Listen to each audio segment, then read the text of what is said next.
to make a video concerning the Remington 700 trigger, also known as the Walker trigger, for Mike Walker, who is a Remington employee that designed this. This trigger, there's a lot of controversy surrounding this trigger. There's been some news specials probably about 10 years ago now that really brought this to light, but it's been an issue for a while. And there's a lot of confusion, a lot of uncertainty. I've read a lot of different varying opinions, even some folks that are somewhat, I would regard as knowledgeable, seem to miss some of the points or not understand exactly what's going on here. There could be any number of reasons why maybe triggers would become dangerous, dirty, not adjusted properly, so forth. But as many reasons that could be that aren't the fault of the rifle or Remington, there is a major shortcoming in the Remington trigger design that is responsible for a lot of these inadvertent discharges and accidents, death and injury that's happened with Remingtons over the years. And I'm a huge Remington 700 fan. I really like them. However, I do realize that there's a shortcoming in trigger. So, and I made this video to kind of illustrate what that shortcoming is, as well as show what I do to correct it. So this is the main shortcoming of the Remington 700 Walker trigger. They have a trigger that's made of mild steel, relatively soft steel, and then they have the trigger connector. Now this trigger connector is very hard. It's a hardened steel. And this trigger connector just sets on the front of the trigger like this. And it essentially floats in the trigger mechanism. It's not attached to anything by a hard point. At the top, you have the over travel screw. This over travel screw has a nipple on it that goes through this hole in the connector. And what that allows that to do, you can have a very short trigger over travel. But as this trigger connector clears the bottom of the sear, or as Remington calls it, the safety cam, the connector can actually move forward further than the trigger. So the over travel screw stops the trigger movement, but then the connector can actually move further forward. What this does though, if you have any grit, any contaminants, anything like that in the trigger mechanism, or crud, dried oil, there's always the potential that this connector is not going to return to the rearward position. And if that happens, if this trigger connector is not in position, when the safety is released, if the safety is released, the safety cam or the sear, it's a sear, Remington calls it a safety cam, so you may hear me referring it to either throughout this video. If this connector is not in position, the sear will not be caught by the connector and the firearm will fire when it's put off safe. It's essentially the same situation. Say you have a Winchester Model 70, which the Winchester 70 safety is highly regarded amongst the firearm community. However, if you pull the trigger on a Model 70 and release the safety, the firearm will fire. That's the same thing that's happening here. When a Model 700 safety is engaged, it actually picks the sear, and again Remington calls it a safety cam. It picks the sear or the safety cam up off the connector. I've heard a lot of people talk about the Remington 700 safety as being a trigger blocking safety. That's not correct. The Remington 700, at least in its original iteration, is not a trigger blocking safety. The X mark trigger, the safety on that does add an element of trigger block, but the original Walker trigger, the trigger does not, the safety does not block the trigger, and I'm going to illustrate that. So here I have a Remington 700. It's clear. I have a Remington 700. Safety is on. As you can see, I can pull the trigger, it's full movement. Also, I want to illustrate, as I move this safety, the striker will move an almost imperceptible amount, but it does move. Watch the striker go forward as I put the safety off. And as I put the safety back on, striker moves rearwards. See that moving? It's a slight amount, but it is moving. So, and again, this is a misconception. I've read a lot of people saying that they like the Winchester 70 safety better because it blocks the striker. Well, so does a Remington 700 safety. A Remington 700 blocks the striker. There's nothing wrong with the safety on a 700.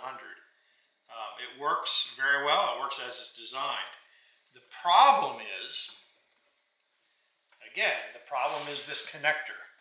If this connector gets crud, old grease, dirt, contaminants, if this connector gets something in between there that does not allow it to return to its proper position, when the safety is released, the firearm is going to fire because this connector is not in possession to capture the sear.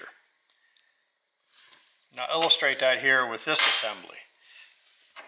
This is the sear, also known as the safety cam.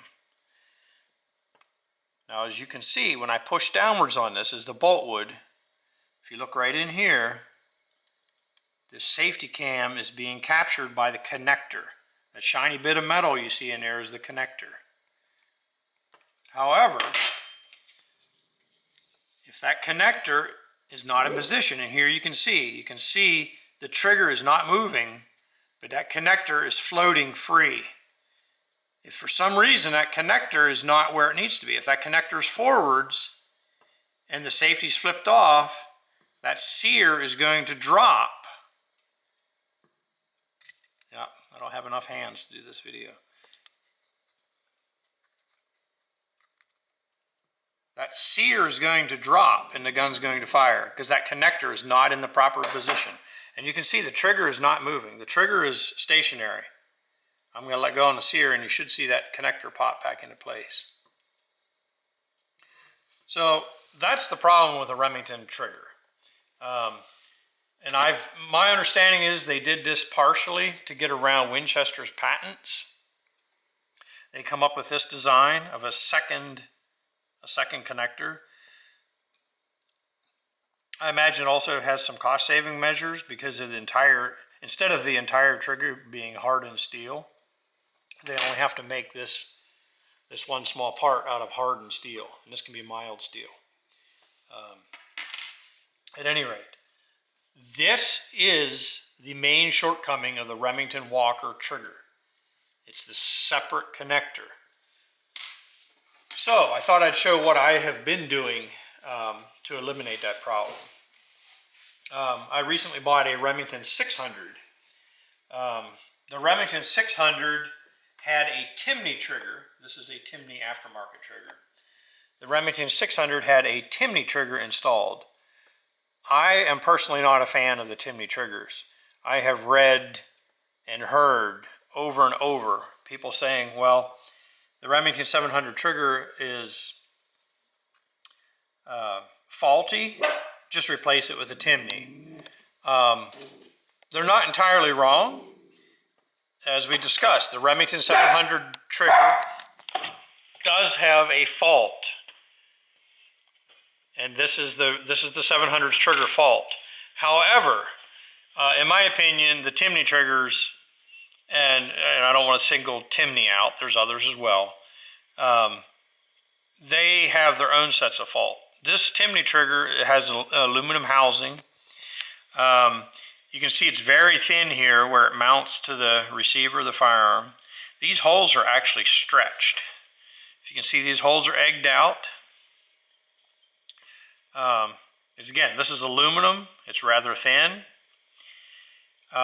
Here is the pin that holds the sear. So here you have the pin that holds the sear.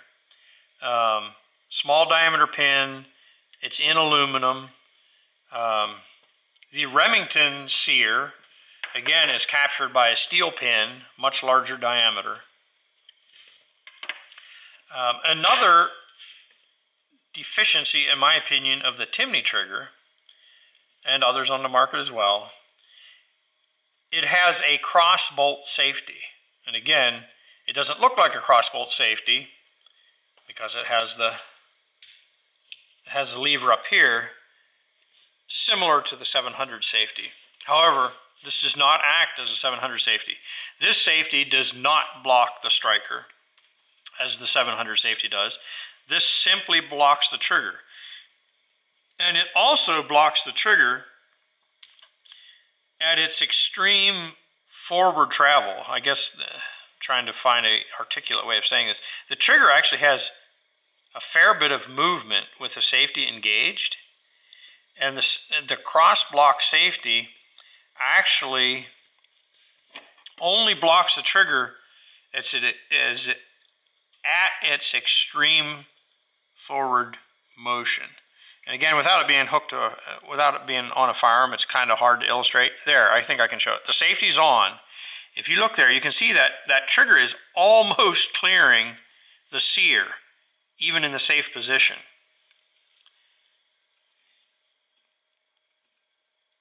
So this safety, it's allowing trigger movement. And this is a true trigger blocking safety. This safety does not block the striker as a Winchester Model 70 or a factory 700 trigger does. This thumb lever simply activates the cross bolt. You can see the cross bolt. So, in my opinion, this is not as secure of a safety mechanism as the factory Remington 700 trigger. That safety allows that trigger to go almost to the point of firing before the cross block safety stops the trigger movement. So anyhow, for that reason and others, I'm not a fan of Timney. I'm not a fan of these Timney triggers. In my opinion, I prefer Schillen triggers if you're going to use an aftermarket. A Schillen trigger is basically the same trigger as a Remington 700 trigger without the weak point of a separate connector. A Schillen trigger is essentially the same thing. It uses the 700 safety that does block the sear. It just has the trigger and the connector. It's all one unit. It's not two separate pieces as the Remington trigger is. However, I greatly prefer a standard 700 trigger with a modification. I'm going to go into that right now. So this is a Remington 600 trigger. It's essentially the same as the 700 trigger. It's just the trigger has a little different geometry, the trigger itself. So we discussed how the 700 Walker style trigger has a separate trigger and a connector. So what I have been doing for quite a few years now on all my 700s and now the 600, I permanently fasten the connector to the trigger, essentially making it one unit. So how I do this is I epoxy the connector to the trigger. So I rough up these surfaces, clean it good with alcohol or other thinner, and then I epoxy the connector to the trigger. Once that sets up and hardens, Then I go ahead and drill through the hole in the connector. Remember, that hole in the connector is for the over travel screw to go through to hit the trigger. I utilize that hole. Again, this connector is very hard, so it'd be very difficult to drill this. I utilize that hole and I drill and tap for a 356 screw. And that's what you see here. So this trigger is set up to eliminate the shortcoming of the factory Walker 700, 600 trigger. The trigger was also used in the 721, 722 Remingtons as well. I refer to it as the Model 700 trigger because that's the most popular model it's been in. So now that this connector has been epoxied to the trigger, I will cut the extra threads off, and I will grind it flush with the rear of the trigger. And then I'll also take and file down the front of the screw just to get rid of that slot. Again, I'm never going to take this screw out, so I don't need that slot. I will sand that down to get rid of that slot and just have, I don't know, a little over, maybe 1/10 of an inch or a little under sticking out of the front of the trigger. By doing this, I eliminate the shortcoming of the Remington trigger. Also, when I do this, again, this is the over travel screw. This is going to be your top screw in the trigger housing. I modify this over travel screw by removing the nipple. This projection, I remove that because with the screw there, that projection cannot fit through there anymore. So the over travel screw will work when this hits the threaded portion. And I still have over travel adjustment. I can still work the screw in and out, but I have to get rid of that nipple first. With that on there, it makes it too long. So once I remove that, I can thread this over travel screw back in. And that will still give me my over travel adjustment. So that's how I improve the Remington 700 trigger. There's nothing wrong with purchasing an aftermarket trigger.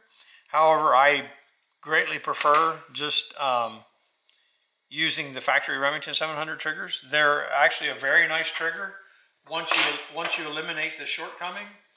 I've gotten them down to a pound trigger pull. A lot of times to do that safely, and this is not a video about trigger adjustment or trigger pull weight adjustment, but I do use aftermarket trigger springs. Again, the lower hole here is your pull weight adjustment. So a lot of times I can't get the triggers exactly where I want them with a factory spring, so I'll use a different spring. But that's what I do to a Remington 700 trigger. In my opinion, if you're a little bit handy with tools, I don't know that there's a need to, purchase an aftermarket trigger that in some ways are inferior to the factory trigger. So that's what I do. None of this should be intended as advice. You make those decisions on your own, but that's what I do to the 700 triggers. I'm also a big fan. One of the reasons I really like the 700 triggers, I'm a huge fan of the bolt lock mechanism. In my opinion, a hunting rifle should absolutely lock the bolt shut when it's on safe. Remington did away with that feature in 1982. Prior to 82, Remington 700s and 600s, 721, 722, they would lock the bolt shut when the rifle is on safe. People were having accidents. There was some injuries, some fatalities when the firearm rules were not being followed. People would flip the safety to the off position to unload their gun, and the rifle would fire. Maybe some of the time it was due to this faulty design. Some of the time it's hard to say. There may have been fingers on triggers when there shouldn't have been. But at any rate, Remington made the decision in 1982 to eliminate this extra projection on the safety, which locks the bolt. I make it a point, even in my post-82 rifles, I make it a point to find the old safeties and swap them in because I prefer the bolt lock feature. So, hope that video clears up maybe some of the misconceptions about the problems with the Remington 700 trigger, and also shows what I do to correct it and make the 700 trigger a very nice usable trigger while eliminating its major shortcoming. That's all. Let me know if you have any questions.